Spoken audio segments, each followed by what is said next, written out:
Diyos ko, ang mahalaga ay walang mapatay. Parang pistolang Makarov ito. Sa totoo lang, mananahi talaga ako kung tutuusin. Oo, may makina ng lola ko sa balkona, yung gawa sa bakal, yung depadyak. Kailangan mo lang talagang ibomba yon. Yung ganito, pabalik-balik, pabalik-balik. Lahat ng piyesa ng kagamitan namin ay kami mismo ang gumagawa dito sa produksyon. Plastic ito. Ito ang hut. Bakit hindi mo ninialok sa akin? Kaya ng pang-angat na mekanismo ito magbuhat ng 600 kilo. Sandali lang. Teka, ako muna, tayo muna. Sukatin. Presyon ng kliyente. Ganito ang upuan ko. Pwede tayong bumaba at tumayo dito. Ako ang record holder sa pagtaas at pagbaba ng upuan.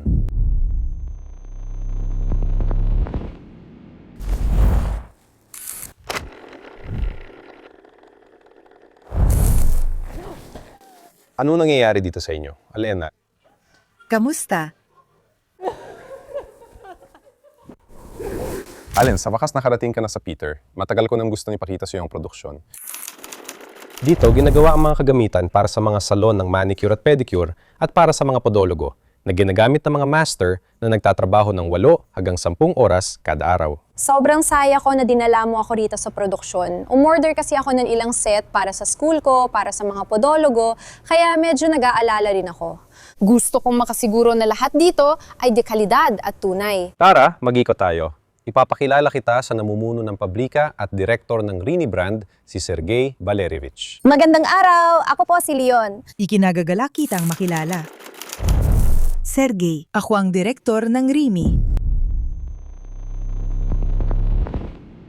Nagsisimula ang upuan sa metal, kaya pumunta kami sa paggawaan ng metal. Ibig sabihin, ipapakita nyo sa amin lahat na yon at malalaman namin kung gaano katibay ang upuang ito o kung gaano kabigat ang kaya nitong suportahan. May mga kliyente na malalaki, sabihin na nating umaabot ng 120 hanggang 150 kilo.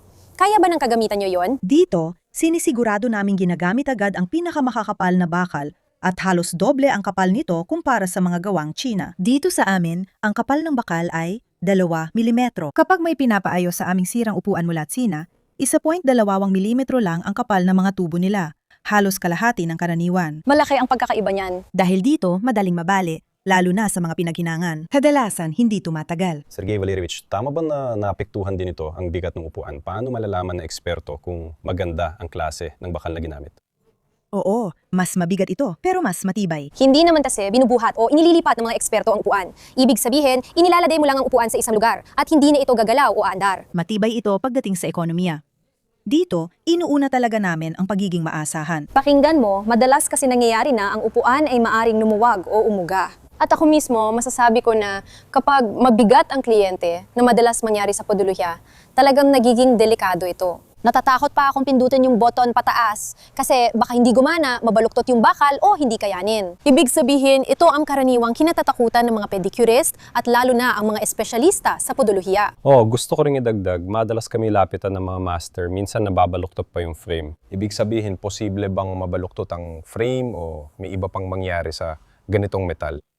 May iba't ibang elektronikong proteksyon kaming inilaan, pero yan ay sa susunod na bahagi. Nakasalalay ito sa kapal ng metal, kalidad ng welding, at galing ng mga espesyalista kung paano ito gawin.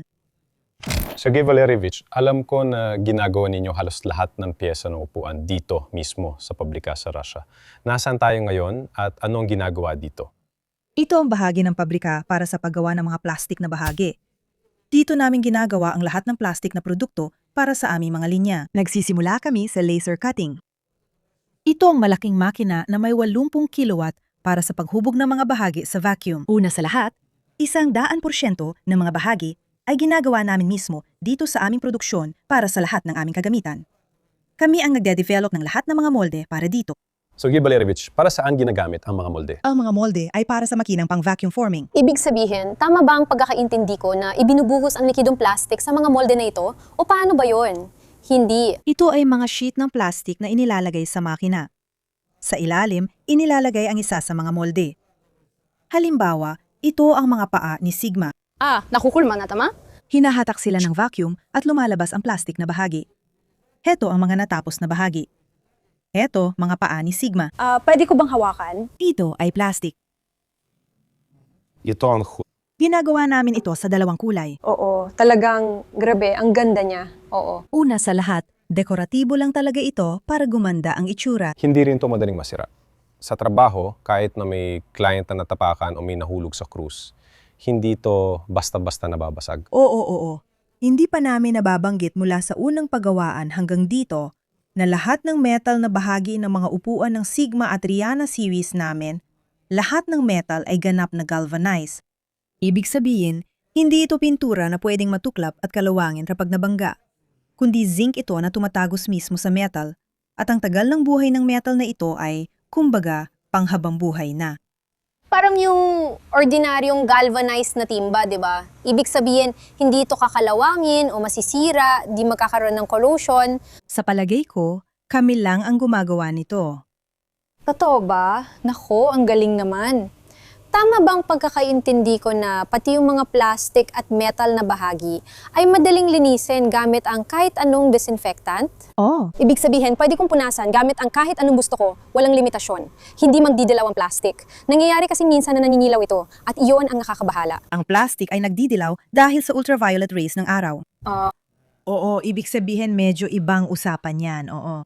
Hindi, pero ikwento mo na lang kasi itong mga upuan, Na binibili ng mga kliyente na puti ang kulay, kapag inilagay mo sila malapit sa bintana o sa sikat ng araw, unti-unti silang magiging dilaw ang kulay. Kaya kadalasan, kapag nagtatanong ang kliyente, iniaalok namin ang light gray na kulay dahil hindi ito kumukupas o naninilaw. siguradong panalo, 'di ba? Siguradong panalo. Oo. Magandang payo yan kasi akala ng iba plastic pero hindi at pwedeng mangyari. Dahil sa araw, may parte lang na magiging dilaw. Isang bahagi ay puti, Oo, lahat ng bahagi para sa upuan at ibang kagamitan ay dito namin ginagawa. Pasok ito sa usapin sa Rusya tungkol sa lokalisasyon ng produksyon. Sergey Valerovich, alam ko na hindi lang pedicure na upuan ang gawa ninyo, pati mga kabinet at maliliit na silya para sa mga eksperto at podologist. Hindi lang kagamitan para sa mga podologist ang ginagawa namin dito. Marami pa kaming ibang ginagawa. Pero ang mga ganitong klase ng kabinet ay dito talaga namin ginagawa. Bumalik na naman tayo sa metal. Stainless steel ito at kami ang gumagawa. pakinggan mo, andito na talaga ang OF na kabinet. Sobrang lambot ng galaw nito. Ay, may power strip na may switch dito. Ang galing. Isang pindot lang, mawawala na agad ang kuryente. Hindi na kailangan tanggalin bawat aparato. Talagang pinapabilis dito ang trabaho. Kasi kapag tinatanggal mo lahat yan sa gabi, tapos sa umaga, kailangan mo ulit buksan, minsan may nakakalimutan ka pa. Pero dito, isang pindot lang ng button, wala nang problema. Ayan, gusto ko rin ipakita na may OF na kabinet na sobrang convenient at may espesyal na sistema. Ginawa ang sistema para siguradong ligtas ka sa kuryente, mahalaga ito para sa kalitasan. Dagdag pa, agad naming nilalagay dito ang plastic na bushing para sa magnifying lamp. Ibig sabihin, kami rin mismo ang gumagawa ng mga ito mula sa plastic. Talagang matibay sila, di ba? Matibay talaga sila. Oo, magnifying lamp syempre. May bakal din kami dati pero iniiwasan na namin dahil mahal. Kaya gumagawa kami ng mas murang bersyon. Dagdag pa, dito sa mga hawakan at paa, dito kinakabit ang mga gulong.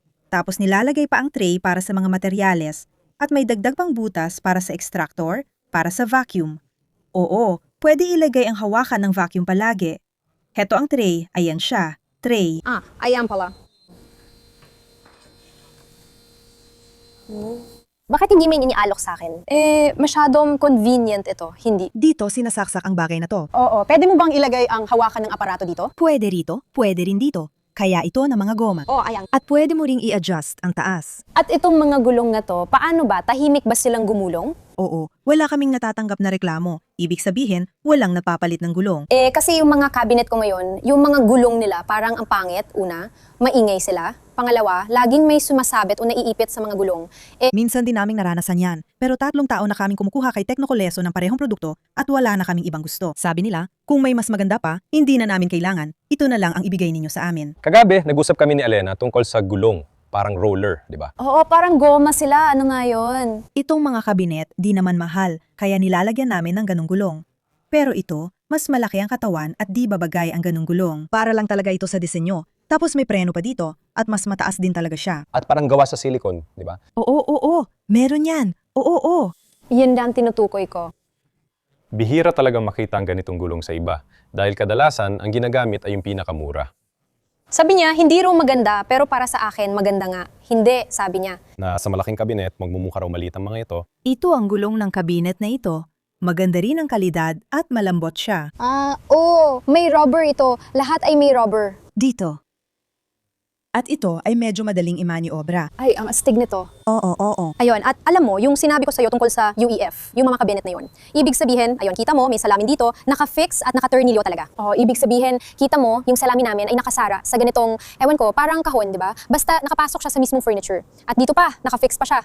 Sa akin dati, ganito lang, gilid lang ng salamin, at totoo, nakadikit lang siya sa glue. Ibig sabihin, kapag sinasara mo, wala rin soft close. Kumakalabog siya, paulit-ulit, tapos nasira na. So, Mayroon din kami mga ganitong kabinet, pero may stopper sila. huwag ninyong ibunyag ang sikreto. Hindi, ipapakita ko. Mga turnilyo. Oh, dito, self-tapping screws ang ginamit, kaya nga sabi ko, wala niya nang sa akin. Oo. Ito. Saan eh? May salamin ba dito? Wala?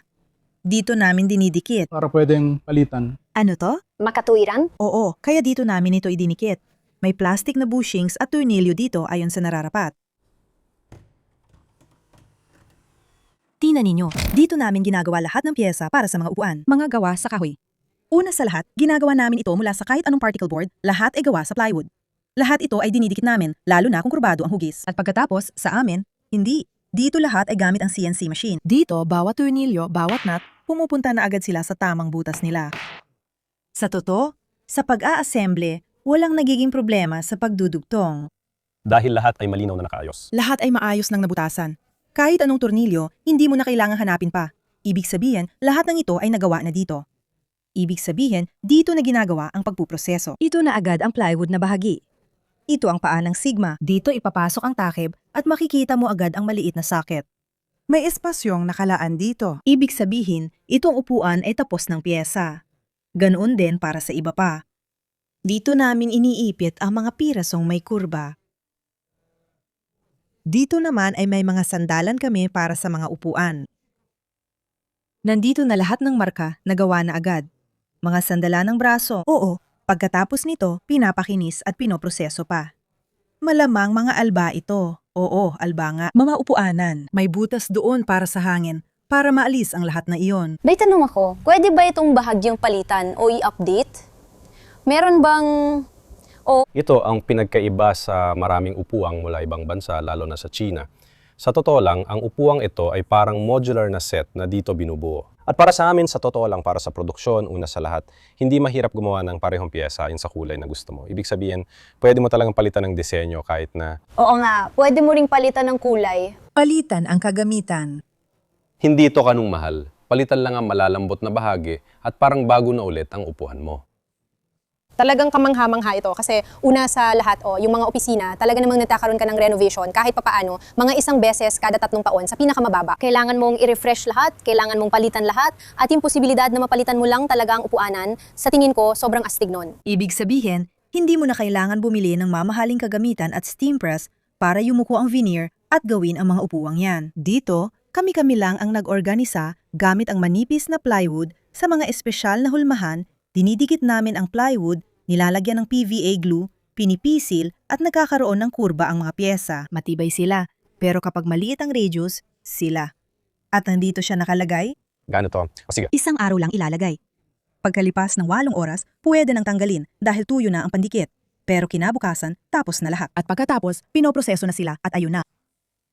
2 nito sa isang araw. 2 sa isang araw, sabi ni Maxim. Sa simula, pinuputol ko muna ang ganitong mga plywood. Tapos, tigtatatlo ko sila idinidikit gamit ang mga hulmahan at nagiging ganito ang mga plywood. Ipakita mo nga ang kapal ng isang plywood para malinaw, yung ipinakita mo ay tumpok na. Pwede. Oo, at ginagawa mo ito ng tigtatatlo, tapos ano nakasunod? Pagkatapos, i-on mo lang ito pero malakas ang tunog. Ganito niya ito hinuhugis sa milling machine. Sa ganito, tapos iniikot ko sila at ayun, tapos na. Ang natitira na lang ay ipukpok ang mga insert na may sinulid. At ayun, Dito namin pinipinturahan ang mga harapan na iyon na ginagamit sa mga kabinet para sa mga podologo. At dito naman, dito ginagawa ang pagproseso, pagpapatuyo, at dito rin mismo ang mismong pagpipintura. Doon mismo ito ginagawa. Oo, basta ang mahalaga, ang camera lang. Kasi kung hindi, mahirap linisin pagkatapos. Alin, may pintura dito kaya pwede tayong gumawa ng kabinet na kahit anong kulay. Ayon sa kulay ng buhok mo. May mga gradient pa nga dito, oo. 23. Akin yon, yung mapulang kulay ang akin. Oo, wala rin namang pinakaiba. O alam mo, halos pareho lang ito sa mga lalagyan ko ng nail polish, pero mas malalaki lang ang mga bote. Oo. Bawat harapan matapos pinturahan ay nilalagyan ng polyurethane varnish na madaling linisin gamit kahit anong panlinis. Ginagamit din ito para sa mga counter sa reception. Ibig sabihin, matibay talaga ang material na ito. Kaya ang mga harapang ito ay talagang maaasahan. Kahit matuluan pa ng varnish o kung ano paman, madali lang itong linisin. Matitiz ba nito ang solvent, tama? Nasa seksyon ng upholstery na tayo. Dito ginagawa ang mga sandala ng upuan, kumbaga sa madaling salita. Hello? Sa madaling salita, yung malambot na bahagi. Tama ba ang pagkakaintindi ko na itong, paano ko ba sasabihin piraso ng foam ito? Gawa ito sa maliliit na piraso, tama? Oo. Ito ay mga ni-recycle na foam. May ilang pabrika kaming nagre-reprocess nito at kailangan namin ng matigas na foam para makagawa ng hugis. Gamit namin ito. Mataas ang densidad nito. Tama ba? Recycled na foam na pinagsama sa mataas na densidad na foam. Itong pink na foam na kinukuha namin, 4,065. Matagal talaga ang itinatagal niya. Dito, may tahi na sa balat, di ba? Oo, dito, tinatahi na. Pero ikinakabit lang ito. Hindi naman ito upuan, di ba? Ito ay piraso lang ng massage table, oo. Dito, ikinakabit ang balat. Tapos, meron tayo. Pwede ko bang subukan? Heto na ang piyesa. Tama bang ginagawa ko? Pindutin mo. Pindutin mo. Tingnan mo, huwag kang magkamani. Ayos lang lahat. Oh, para sa akin? Diyos ko, ang mahalaga ay walang mapatay. Halos parang pistolang Makarov ito. Sige, kailangan hilahin. Hilahin, idiin, at papultukin. Ganon. Huwag matakot. Walang recoil. Oo, walang recoil. Iyon lang. Lahat naman ay nandun sa lugar nila. Sige, huwag mo itutok sa kahit kanino. Oo, hindi pwedeng itutok. Nakita ko sa sine na, pwede ito, pwede ba? Narito ang mga piyesa ng upuan. Ibig sabihin mga headrest ito para sa upuang pangkosmetolohiya, piyesa pa lang. Ito pala, naiintindihan ko na itong footrest at ito nga mismo. Well, Ito ang matigas na parte para mapanatili ang hugis. At ito ba ang upuan? Ito ay alba. Alba? Alba. ito ang magiging alba. Doon meron tayong makina para sa pagputol ng materyales. Pinuputol ang foam, pinuputol ang tela, at iyon na. Ganito ang itsura ng upuan pagkatapos dumaan sa makina. Ibig sabihin, inilalagay niya, pinuputol, nilalagyan ng mga marka para pantay ang pagtatahi. At dagdag pa, kung saan tatahiin, nakalagay na rin agad lahat. Pagkatapos nito, mananahina ang tatahi ng lahat. Pwede ring mag-emboss. Malalaking brand agad nag-order ng mga produkto may tatak nila. Ang galing talaga. Oo. Pagkatapos nito, sa itaas namin, nakaupo ang mga mananahi na tumatahi ng lahat ng ito. Kumusta po, ladies? Kumusta po? Ginagawa nila ito ayon sa mga linyang ito, tama? Oo, sinasadya namin nilagay yan. Nabubura ba ito? Ganito ang mga tahi. Ganyan ang mga tinatahi namin, oo. Ang ganda ng pagkakagawa. Maganda. Ayan nga pala, ang upuan ninyo, oo. 2 kulay ito. Yan na ang mga paa ni Rihanna. Ayan sila. Ito pa lang ang gitna. At heto ang mga pabalat. Siguro? Ikaw lang ang nakakita ng upuan mo. Oo, habang ginagawa pa. Kung paano ito nabuo. Tama yan. Tingnan mo. Ang liit-liit ng mga piyesang ito. Lumalabas, pinagtatahi-tahi. Ito ay isang patungan ng paa. At anong kailangang baliktarin? Dito nila ito sa binabaliktad palabas. Dahan-dahan lang. Mahirap isuot ito. Kailangan painitin para magkasya. Pwede ba kitang gawan ng hiwalay na tahi? Gamit ang kulay rosas. Dahan-dahan at maingat nating pinipindot. Naku, parang lumang makinang panahi na depadyak ito.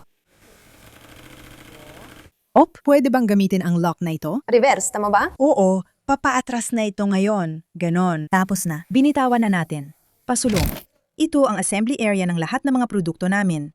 Oo, dito nagsisimula sa mga massage table na nandito na at buo na. Oo, at ayun ang upuan. Oo. Tara, tingnan natin ang upuan. Oo, gusto ko rin ipakita itong mga galvanized na bahagi. Ayan sila, oo. Galvanize ito sa lahat ng panig. Talagang buo lahat. Tingnan mo, may mga espesyal na butas dito. Ibig sabihin, galvanized din lahat kahit sa loob. Bakal ito, Pinapahanginan to mula sa loob para Oo. At syempre, ang bakal na ito ay tatagal ng maraming taon. Yun lang. Ayan. Tapos na ang upuan. Tapos na lahat. siyangga pala, ito pala. Ito ang aking maliit na case para, alam mo na, lahat naman ay sinusubukang ingatan. Ibig sabihin, ito ay napapalitang pabalat.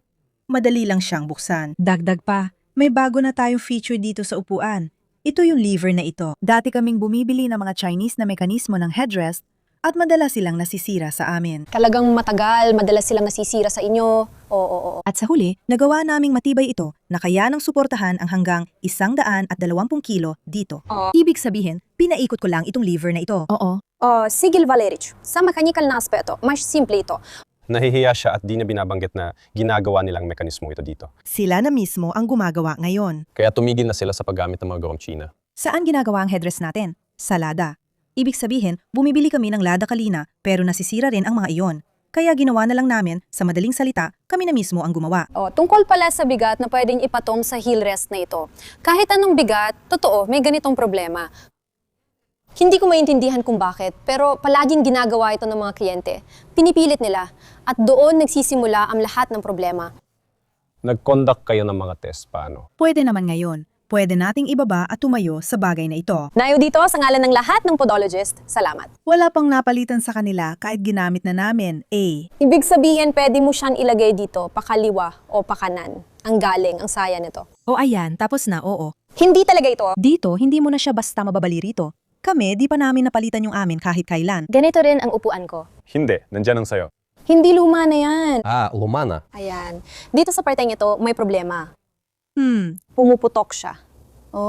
Anong gagawin? Oo, tingnan mo. Kapag ang tao ay bumibili na lahat ng kagamitan mula sa amin, kami ang nagiging tulay sa produksyon. Kami ang may buong responsibilidad dahil kami ang nagbenta at nagbibigay ng technical na suporta. Kung may tanong ang kliyente tungkol sa paggamit o kailangan palitan ng anumang pyesa, interesado ang aming mga manager na tumulong ng buo. Ibig sabihin, pwede mo kaming tawagan at sabihin, mga pare, may mga bitak ng akin kahit tapos na ang 2 taong warranty ng mga upuang ito. Bihira ang ganitong warranty. Bakit 2 taon? Dahil kumpiyansa ang pabrika sa mga upuan nila. Nadaanan natin halos lahat ng proseso at nakita natin dekalidad talaga ang paggawa ng mga ito. Kahit matapos ang warranty at masira ang upuan mo, tulad ng pagkagasgas o pagkabitak, pwede ka pa rin tumawag para mapalitan.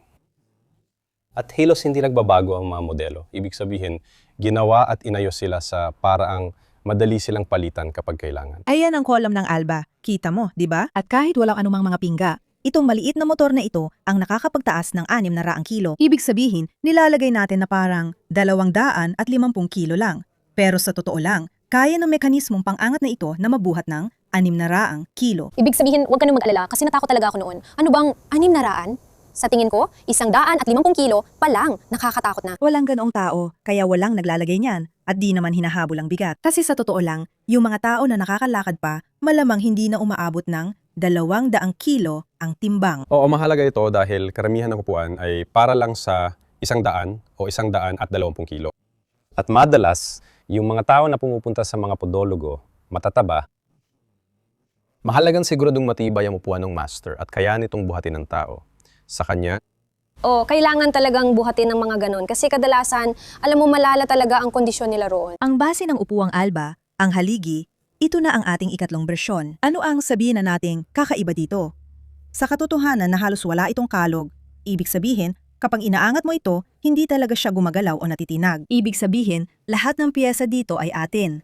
Itong mga fluoroplastic na bushings, 1, 2, 3, 4 sa ilalim, at ganun din may mga bushings din, 1, 2, 3, 4 sa ibabaw. Ibig sabihin, sa 8 bushings umaangat ang buong kulum. Hindi ito mabilis, pero matibay at maaasahan. Alam mo naman, pagdating sa tibay, walang problema. Ibig sabihin, sabay-sabay itong nakaalalay sa 8 punto. gusto ko lang sabihin na ito ang pangunahing modelo ng mga upuan ng Alba. At kahit sa basic na version, ginawa ang disenyo na sobrang matibay. Kapag binili ito ng master, tiyak na makakaramdam siya ng ginhawa. At isa pa, ang upuan ng Alba ay may record pagdating sa taas at baba ng upuan. Ibig sabihin, ito ang pinakamababang posisyon, malagang detalye kapag bumibili ang mga master, lalo na para sa kliyente. Oo, para makasampa sila dito ng komportable. Maraming upuan ang may ganitong problema, kaya kailangan pa ng tuntungan o iba pa. At sa mga eksperto, lalo na sa mga podologo, kadalasan ang mga kliyente nila ay matatanda at may sobrang timbang. At ang nangyayari, itong upuan na ito ay sobrang baba. Pero kaya rin itong tumaas ng mataas. Ibig sabihin ulit, ang pinakamataas na punto kapag gagawa tayo ng review ay 135 sentimetro mula sa sahig. Iyang kapag naka-recline. O, ibig sabihin kapag alam mo, ito ay komportableng posisyon. O, syempre, para sa pag-aalaga ng mga paa, ito ay talagang napakaganda. at sa kabila ng lahat ng pag-angat nito, ang kakaiba dito ay hindi ito aalog o mauuga. Ibig sabihin, kumpiyansa ang master na kahit anong bigat ng kliyente o bisita sa studio, kakayanin ito at hindi ito matutumba. Oo, mahalagang obserbasyon talaga ito tungkol sa pinakamababang punto. Talagang mahalaga ito kasi totoo, may mga lola na matatanda na, may mga tao ring matataba, at minsan maliit lang ang tangkad nila, ganun din. Oo, gumamit din kami ng maliit at tapakan, syempre, para hindi...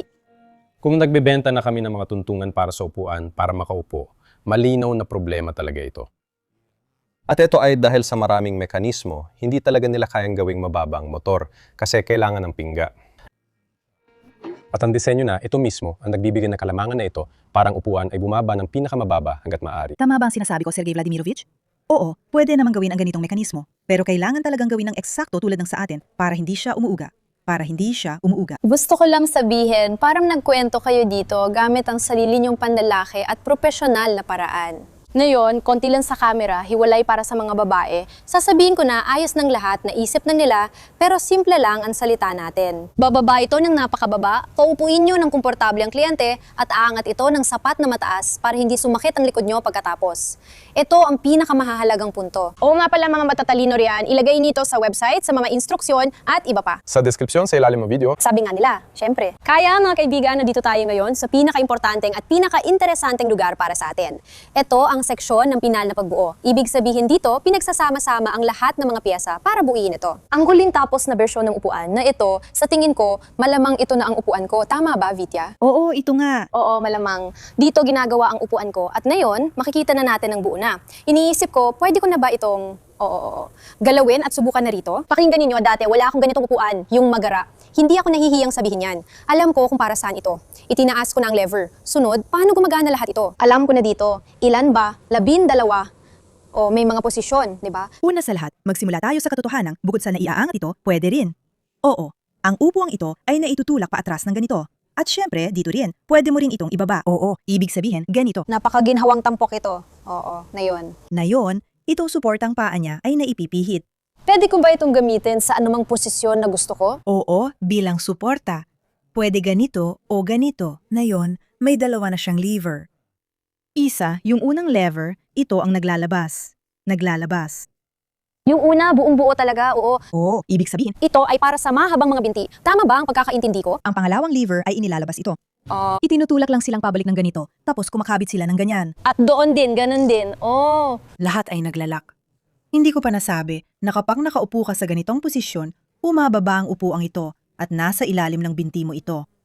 Sinusuportahan nito ang binti mo. Oo, may patungan. Hindi nakabitin ang paa mo. Ibig sabihin, hindi lang sako mo ang nakaangat. Isasalin ko ito sa ating wika. Sa madaling sabi, kapag dekoratibong pantakip ang usapan, nangyayari din ito. At kapag ipinatom ng kliyente ang paa, palagi itong dumudulas. Ibig sabihin, madulas sila at hindi marunong kumapit, lalo na sa ganitong posisyon. Natutunan ko na ito. Ganito nila ipinapasok dito. Ipaliwanag ko ngayon. Ganito ang laso pero dumudulas pa rin sila. Sa tingin ko, ang posibilidad nito ay mabibigay pa ng mas marami. Lumalabas. Anatomical. ibig sabihin sumusunod ito sa galaw ng paa kaya komportable. May maliit ding lever dito. Para sa ilang procedure, hindi kailangan ang posisyong ito. Pwede rin pala natin itong ilak, gets ko. Pwede ring ilagay rito ang maliit na lever na ito. Kaya hindi na ito magdudulas. Pwede rin nating igalaw ang mga armrest. Pwede mo rin igalaw o tanggalin. Ganito lang kasimple. Isang galaw lang, tapos natanggal mo na. Pwede din mo itong ilagay dito. Ibig sabihin, kapag nakalagay ito sa sahig, Konti pa rito, gets ko. May ganon din doon. ano ang mahalaga sa mga bagong upuan? Itong kabitan na ito ay para sa transportasyon. Ibig sabihin, kapag ide-deliver, hinigpitan namin ito at siguradong nakafix ang pag-ikot. Una, parang bearing ang pag-ikot na pwedeng gamitin sa masahe kapag binuksan. Ibig sabihin, hindi ito maluwag. Sa lahat. Kadalasan, may butas ang pedicure na upuan para sa bakal na umiikot. Sa amin, malakas ang bearing kaya hindi ganun kamura ang sistema. Meron din kaming ganitong regulator. Mahalaga ito dahil dati palagi kaming nirereklamo, kaya in-improve namin. Ibig sabihin, Ngayon, meron na kaming parang brake system dito. Depende kung paano mo hinigpitan. Hindi naman ganoon. Kundi nagiging parang brake system talaga. Disc. Ibig sabihin, pwede mo siyang paikutin ng ganito, pwede kang magdagdag ng kaunti, at mas magiging mahigpit ang pag-ikot niya. Ibig sabihin, pwede mong i-adjust kung gaano kalambot o katigas ang paggalaw nito, tama? Oo. Inayos mo lang yung lakas ayon sa gusto mo, at ayos na. Ilan ang mga motor dito? 3 motor lang nandito. Wala nang motor para sa paa. Hanggang dito na lang talaga, di naaabot. 3 motor lang ang nandito, dagdag pa yung para sa paa. Hindi naman marami ang motor dito. May pang-inflate sa likod dito, itong bahaging ito. Ayan, kita agad siya. Minsan nagbibiro kami na ito ay parang pagsukat ng presyon ng kliyente. Oo. Ayan na. Ayan, iniuse ko na ang sandalan at may suporta na rin sa likod ng kliyente. Isa pang mahalagang function na madalas hilingin ng mga master ay ang pag-roll ng upuan. Talaga ba? O, Ako rin, gusto ko lang sanang itanong, iniisip ko, Diyos ko, paano nga ba gumagana ang makinang ito?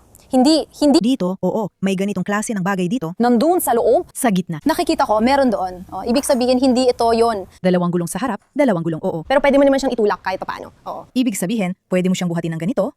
Ayan. At ngayon, pwede mo na siyang nakaayos na lahat. Nakaset na ang bigat, kaya pwede mo na siyang dahan-dahang igulong ng ganito. gusto kong bigyang diin ang upuan ay 100 kilo. Ibig sabihin, kahit sino ay kayang igulong ito, basta buhatin lang ng tama. Ibig sabihin, nakasentro na. Madali mo rin linisin si ulo nito. O kaya, ayan, gusto ko lang sabihin na, bakit pa, alam mo yun, marami magsasabi, bakit ko pagagalawin yan, hindi ko naman kailangan. Pero pagdating sa paglilinis, iba na yun. Hindi. Gusto kong sabihin na maraming master kapag nagpaplana ng sarili nilang klinika na may medical na lisensya, kadalasan ay gusto nilang ito ay may gulong o madaling ilipat.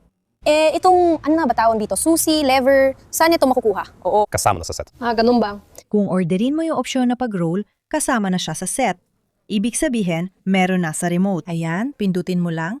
At itong upuan, ayan, lahat yan, nagsasama-sama. Ang guys, kasi kadalasan alam mo yun, nakaupo ka lang ng ganito at sandali lang, ngayon. Ngayon, nakakailang na katahimikan kasama ang kliyente. Oh, Ang function na ito ay nagpapaintulot na pindutin lang ang button para bumaba pa ng konti, lalo na kung ginagamit mo ang upuan mo. Isang segundo lang, o kapag nilipat mo, Tinupi mo sa 1 minuto lang.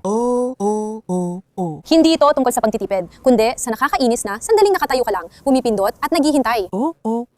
Kaya talagang astig itong bagay na to. Nalaman ko ring sinusuri mabuti ang bawat upuan bago ipadala sa bagong may-ari. Gusto ko rin ipaalam na may espesyal na QR code dito. I-scan mo lang gamit ang camera para makita lahat ng impormasyon, pati warranty card. Pakinggan ninyo, ganito darating ang upuan ko. Ito ang packaging. Gusto ko agad i-check. Ayan. Siguradong nakapirmi ito. wala talagang kahit ano dito. Medyo natatakot ako na baka gumalaw ito sa loob o bigyan ako ng buo-buong set na kailangan buuin. Kung makakatanggap ka, kung may nasira man, ibig sabihin bawat upuan ay may insurance. Lahat ng yan ay inaasikaso namin kasama ng insurance company. Ay, alam mo, magandang balita ito. Kasi yan ang kinakatakutan ko. Ibig sabihin, baka may ipinadala sila tapos may hindi nakarating. O baka may natumba sa loob ng sasakyan. At yung pagkakaroon ng insurance, talagang, alam mo yun, parang gumaan ang pakiramdam ko. Parang mas nakahinga ako ng maluwag. Dapat suriing mabuti ang natatanggap na kahon. Kung buwang kahong, Oo, alam ko, narinig ko na. Kung sakaling makita kong may sira ang kahon, pwede ko lang kunan ng video habang binubuksan ko. At kung may mali, yun na ang magiging ebidensya. Tama ba ang pagkakaintindi ko? Tama naman. kita mo, buo na ang balangkas at matibay ang pagkaka-fix ng upuan. Super nga. Tapos may kahong-kahoy pa. Tama ba intindi ko? Tama, o Ibig sabihin, lahat ay insured, ligtas, at siguradong darating ng buo at walang sira. Maraming salamat, Sir Gavich, sa pag-imbita at pagpapakita ng lahat. Ngayon, sigurado akong ligtas, maasahan, at dekalidad talaga dito. Kapag lumapit kayo sa Provzacup, siguradong dekalidad ang kagamitang pipiliin namin para sa inyo. Kami ang gagawa at mananagot sa kalidad.